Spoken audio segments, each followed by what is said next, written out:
this video, I will show you how to log into OnlyFans. So I'm going to show you how you can log into your OnlyFans account, and there are actually two ways to do this.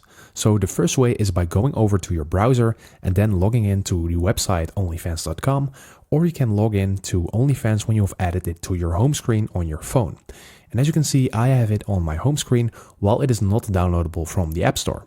This is because I have created this as a bookmark and I have added this to my home screen. So I'm just going to access this version of OnlyFans to show you, and this is basically the same as going to the browser.